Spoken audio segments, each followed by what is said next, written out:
Hey guys, welcome back to my channel. Today is Monday and I'm here with Lecture Monday with the next part of technical terms to be learned in genetics. And उसके पहले बताइएगा आपके शहर में कितने दिन से बारिश हो रही है, क्योंकि मेरे शहर में तो 3 दिनों से बारिश हो रही है.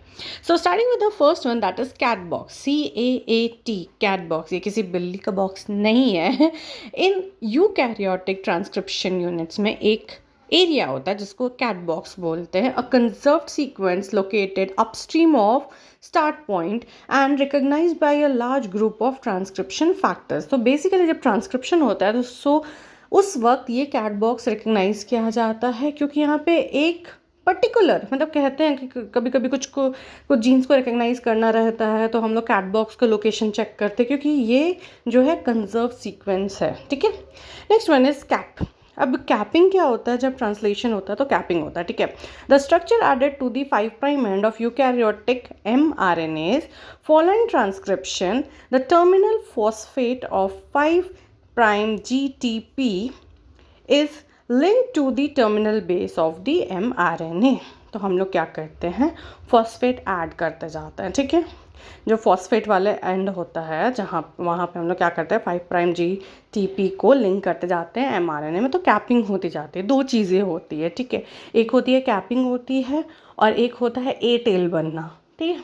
Next one is carrier. Carrier क्या होता है? Individual heterozygous for a recessive usually detrimental allele of a gene. Carrier क्या हुआ? वो उसको कैरी कर रहा है. ठीक है. एक इंडिविजुअल है, हेट्रोजाइगस होता है जब, तो क्या होता है? जो डोमिनेंट अलील होता है वो एक्सप्रेस कर रहा है. रेसेसिव अलील उसमें है लेकिन वो एक्सप्रेस नहीं हो रहा है. तो ऐसे इंडिविजुअल को हम लोग बोलते हैं कैरियर, क्योंकि वो उस पर्टिकुलर रेसेसिव पार्ट को कैरी कर रहा है. अगर मान लो उसका जो प्रोजेनी बनेगा उसमें अगर होमोजाइगस रेसेसिव बना तो वो कहाँ से आया? तो ये तब पता चलता है कि अच्छा कोई एक पेरेंट कैरियर था.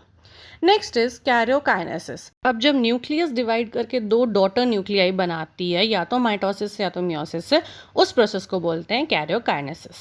Next is catabolite repression. ये क्या होता है? Decreased expression of many bacterial operons as a result of addition of glucose into the medium. It's caused by a decrease in the level of cyclic AMP. तो क्या हो रहा है कि एक्सप्रेशन घट रहा है.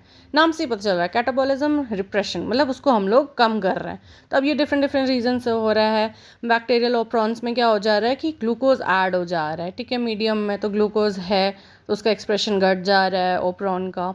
या फिर तुम्हारा क्या हो जा रहा है कि हम लोग साइक्लिक AMP को डिक्रीज कर जा रहे हैं, उसकी वजह से हो रहा है. ना next one is CDNA. CDNA क्या होता है? कॉम्प्लीमेंट्री DNA या फिर कॉपी DNA. अब एक DNA में 2 स्ट्रैंड्स होते हैं, राइट? हम लोग को पता है. तो उसमें से जो हमारा होता है कॉम्प्लीमेंट्री वाला, कॉम्प्लीमेंट्री DNA बनाते हैं. RNA से बनने के बाद फिर इसको हम लोग बनाते हैं ताकि हम लोग आगे स्टडी कर सकें. That is a DNA strand or molecule produced by reverse transcription of an RNA molecule. Next is cell cycle. A period from one cell division to the next. Starting से लेके एंड तक जो वो पूरा एक circle complete होता है cell division का, that is called a one cell cycle. Now cell hybrid. Hybrid मतलब दो चीज मिक्स हो रहा है, सिंपल. अब सेल का hybrid. A cell produced by fusion of two somatic cells. Its nuclei has chromosome complements of both the fusion of the partners.